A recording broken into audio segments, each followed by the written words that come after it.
I'm a lawyer, and then you keep drinking till you're in your 80s and you're on a dialysis machine doing liver dance and Michael Flatline. Welcome to Watch Mojo, and today we're counting down our picks for the most enduring examples of classic comedy. However, acts that gained prominence as a duo will be saved for a different day. You know what a fire escape is, boys and girls? Number 20, Red Fox. Hey, you better cut that noise down if you don't want some trouble. Don't have me come over there and give you a bunch of trouble, buddy. The comedy of Red Fox admittedly didn't rely upon subtlety or nuance. This was defiantly blue stand-up that was unapologetically raunchy, yet undeniably entertaining. At the same time, this is exactly why Fox remains such a trailblazer today, since the future star of Sanford and Son did so during a time of comparative conservatism and inequality. Who you calling a dummy, you big dummy? Where I come from, them is fighting words. No. Sigue. Yeah. Fox helped smash the Las Vegas nightclub color barrier, while also recording comedy albums that remain within the cultural zeitgeist today. Then there's the aforementioned Sanford and Son, a huge sitcom hit that helped make the comic a household name from the 1970s to his death in 1991. It's called Mofongo. Mofongo? If somebody gave me Mofongo, I'd sprinkle some foot powder on it. Number 19, Bill Hicks. So I'm from the States, as you can tell by my complete lack of sophistication, but that's okay. There was just something special about the scorched earth style of comedy that defined the career of Bill Hicks. This was a stand-up iconoclast that suffered no fools, nor did Hicks care about whether or not his audience was along for the ride. So I said to the guy, I go, why do y'all bring shotguns to UFO sightings? He said, well, we don't want to be abducted. I'm thinking, yeah, and leave all this? Instead, one gets the sense that his ramblings and monologues would be the exact same if he were out for a cup of coffee. His observations were often controversial and didn't see any sacred cows. There's a frank and almost gleeful darkness to the man's work that definitely speaks to a certain kind of comedy fan, and you can definitely count us among that proud group. Non-smokers die every day.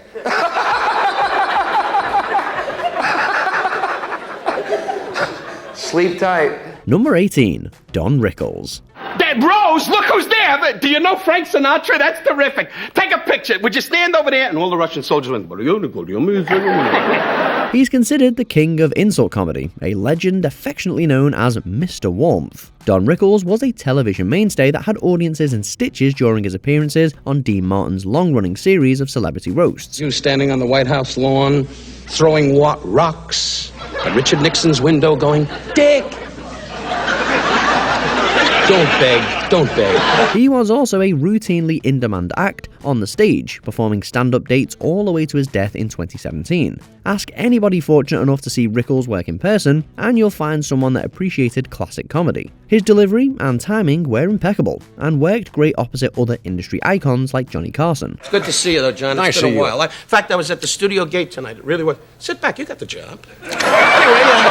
Yet, for many that knew him personally, Rickles' legacy as a loyal friend and genuine human being is just as important as his undeniable influence on the comedy art form. Deeply grateful that you are alive and in our lives, because you bring us stuff, my friend, that we need more desperately now than ever. Number 17, Whoopi Goldberg. Now what's happened is we've oversold this flight. Now what that means is that we have 100 seats on the plane, but we've sold tickets to 3,000 people. You don't really need us to tell you how awesome Whoopi Goldberg is, right? Her resume speaks for itself, having delivered the goods with both comedic and dramatic performances over the years. Her one-woman show helped Goldberg get her career off the ground back in the early 80s. And my mother made me go to my room because she said this wasn't nothing but a shirt on my head. And I said, nah, this is my long, luxurious blonde hair. And she said, nah, fool, that's a shirt. And I said, you a fool, this is my hair. And she made me go to my room. The stage would be the comic legend's home for years, although a successful transition into the worlds of television and film would also be in the cards.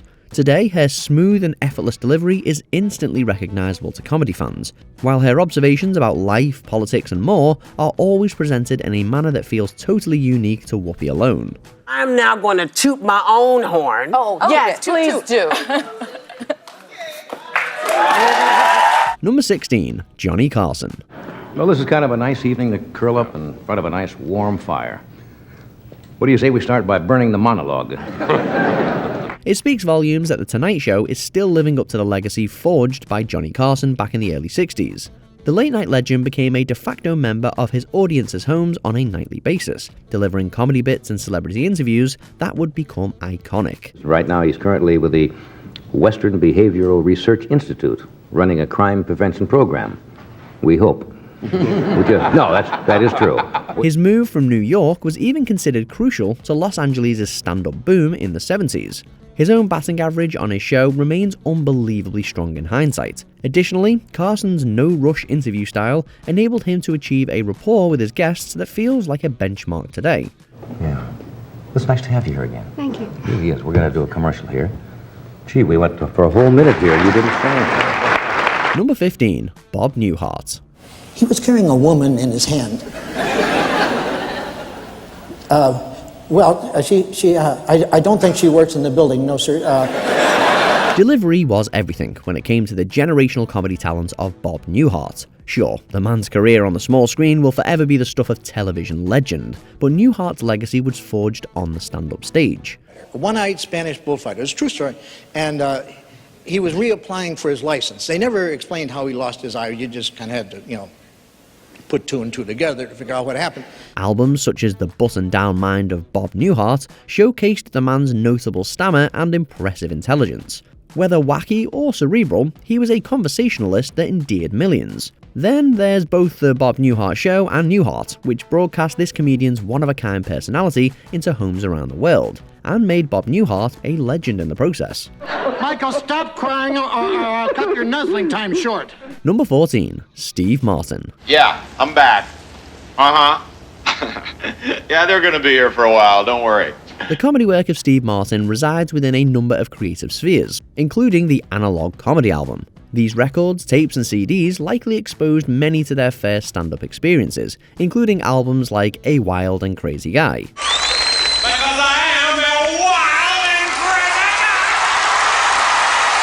Elsewhere, Martin's comedy of the absurd would go on to great programs like Saturday Night Live, as well as feature film vehicles that go back to the Jerk. But we raised you like you were one of us.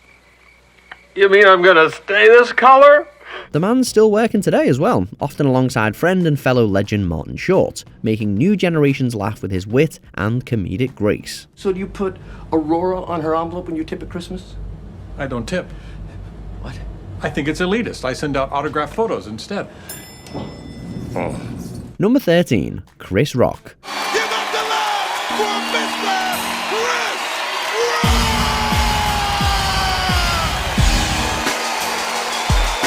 Edginess can occasionally be a double-edged sword, biting back on certain comedians if they're not careful.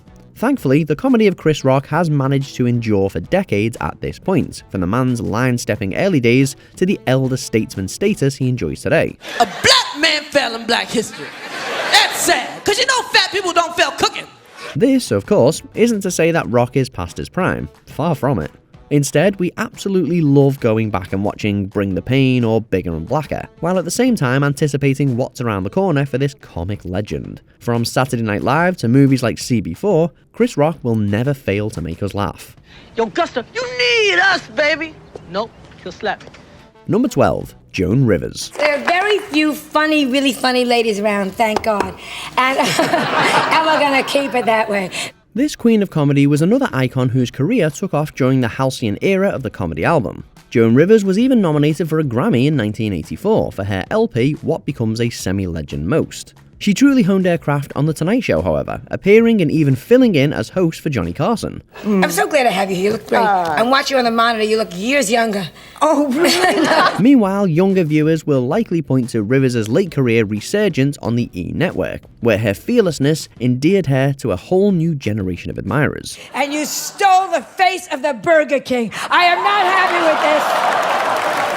This was one truly funny lady that helped blaze a trail for women in comedy, shattering glass ceilings with her authentic self at every turn. Your set was longer than Bernie Madoff's prison sentence. I mean, on. Number 11. Bill Cosby. All right, thanks, Dad.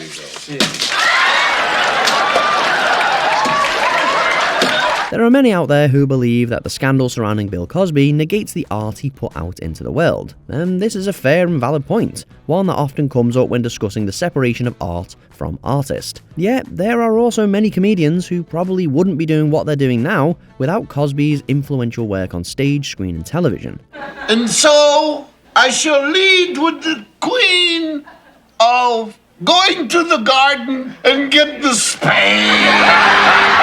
The Cosby Show, in particular, changed the dynamic of how African American families were portrayed on television. Additionally, his comedy albums and live performances from this classic era remain similarly groundbreaking and dynamic. In essence, Bill Cosby's importance to comedy is undeniable, even though his crimes remain reprehensible. Vultures are circling overhead.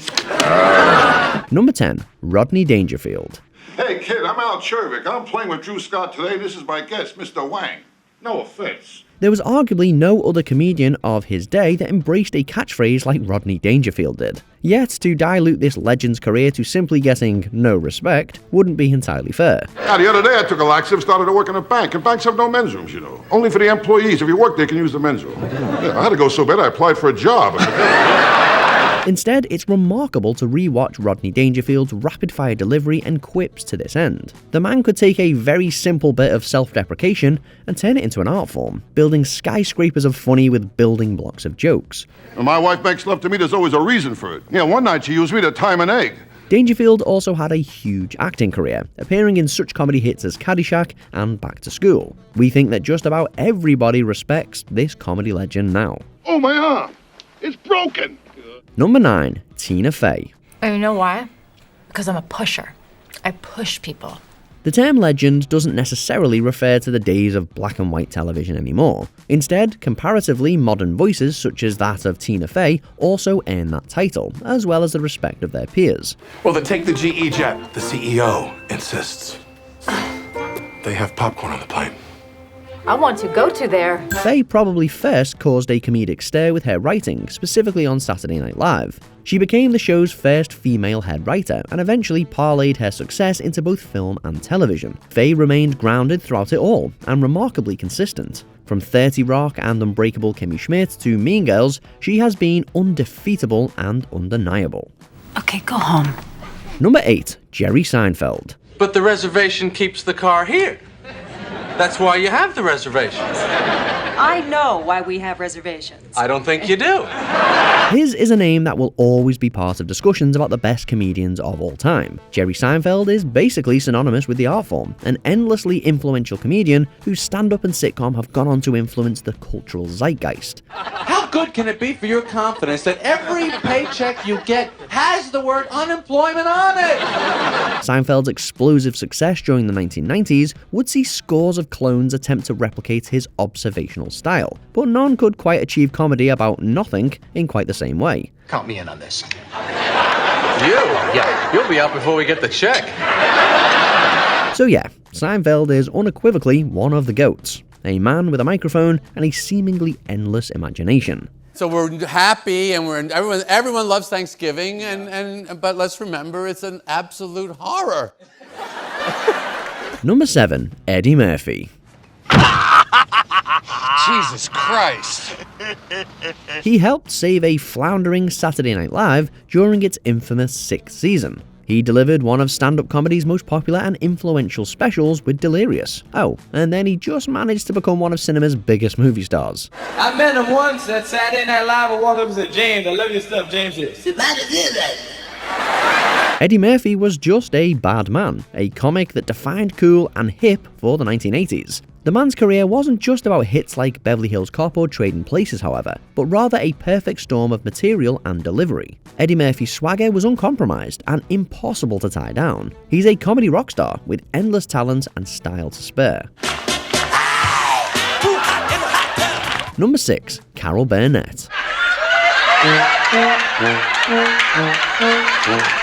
There are some pieces of art that fail to transcend generations and wind up forgotten by the passage of time. The comedy of Carol Burnett is not one of those things. Her sketch comedy show was insanely groundbreaking for the time and is still very, very funny to watch today.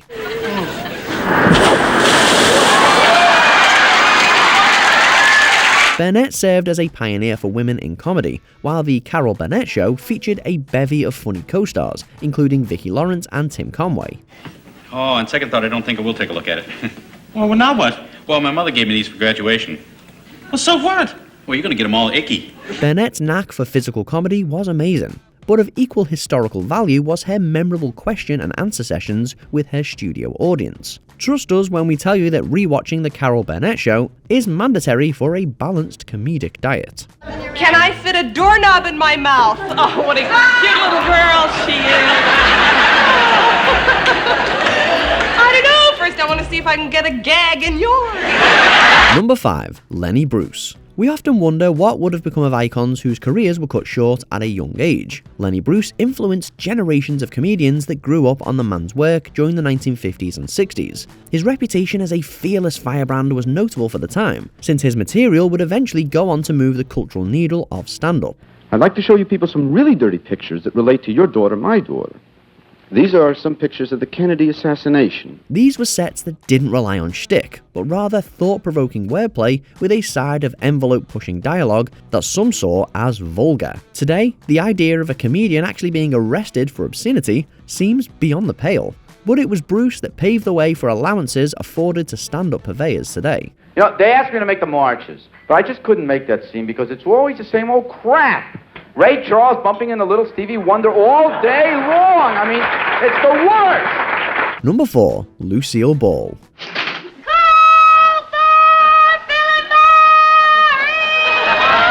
Boss lady, thy name be Lucy. Lucille Ball wasn't just a pretty face, or a funny face, or anything that the Hollywood system deemed appropriate for women prior to the explosion of the women's rights movement. Ball was firmly in control of her destiny as the first woman to run a major television studio. But her determination and skill never bogged down her sense of humor.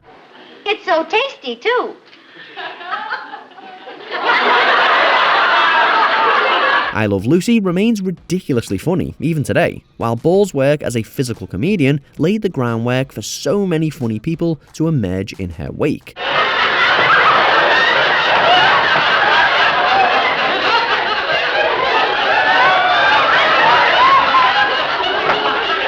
They call them legends for a reason, after all, and Lucille Ball was truly one of the best. Where does rain come from? Well, I don't know, dear. Your mommy's a dumbbell. Number 3. Robin Williams. She used to fart in her sleep. I'm sorry I shared that with you. One night it was so loud it woke the dog up. The comedic voice of Robin Williams is one that's still missed on a daily basis by his fans all around the world. His body of work is much more than just feature films like Disney's Aladdin or his sitcom Mork and Mindy. How did you learn those voices? We've been monitoring your TV for years. My favorite is, Lucy, you can do the show.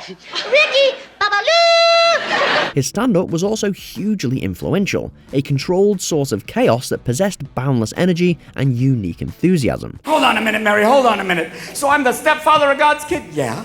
So I can't discipline him, I can't go, you've done wrong, because the kid will look at me and say, you're not my real dad. What are you doing, Mary? How did it happen? Oh, it's immaculate, Joe. Oh, it better be, Mary. Audiences loved holding on for dear life as Williams took them on a journey into his mind, delivering performances that remain utterly rewatchable to this day. His transition into acting may have made those stand-up dates fewer and further between, but the legacy of Robin Williams within the world of comedy remains utterly secure. Help is on the way, dear! Mrs. Doubtfire! Help is on the way! Number 2. George Carlin. I do not possess an engineering degree, nor am I mechanically inclined. Sorry to have taken up so much of your time. Please continue with the wonderful safety lecture. There have been few comedians as skilled in the art of wordplay as George Carlin. The man made a career out of constantly pushing forward the exploration of language, how it's utilized, and how we interpret these words. Imagine this. Here we are, a plane full of grown human beings, many of us partially educated, and they're actually taking time out to describe the intricate workings of a belt buckle. Carlin could at once be both intelligent and profane, political and silly. He was unafraid to wallow in the muck of potty humour, while at the same time getting high-minded about topics of religion and sociology. How do you do? I'm 25, 30 now. How do you do? I'm grown up, 35, 40. How do you do? Play some golf? Good to see you. Say hello to the wife. 45, 50, I'm 55. This dichotomy is one of the reasons why studying Carlin's comedy is so funny, but also why it was so influential to those comics that wanted to move beyond shtick into something with a bit more bite. Forget the politicians. The politicians are put there to give you the idea that you have freedom of choice. You don't. Before we continue, be sure to subscribe to our channel and ring the bell to get notified about our latest videos. You have the option to be notified for occasional videos or all of them. If you're on your phone, make sure you go into your settings and switch on notifications. Number 1. Fozzie Bear. I'm Fozzie Bear to tell you jokes about old and rare. Waka waka waka. Ah! Okay, we can't bear to keep the number 1 entry to ourselves any longer. Waka waka waka waka waka. Number 1. Richard Pryor. Shazam! Can you hear me? The history of comedy would be incomplete without Richard Pryor. The man's influence on the art form is immeasurable, while the tragedies of his own personal life made Pryor a fascinating performer to watch on stage. His comedy never avoided the elephant in the room, and often referenced Pryor's stumbles and struggles with humility and, of course, humour. People didn't understand me. The pipe say, come on in the room with me. I got you covered. I know how you feel, Rich. I understand. Just light me up, hold me for a couple of days, and we'll talk it over. His delivery was conversational, like he was at a small party, but he could also project that massive personality with ease. Pryor, like many comedians, transitioned into TV and film projects, but it's his stand-up that put him in the history books. What's the matter, Rich? You don't look so good. Hey, it's Philo. Give me a little Sinini Pro.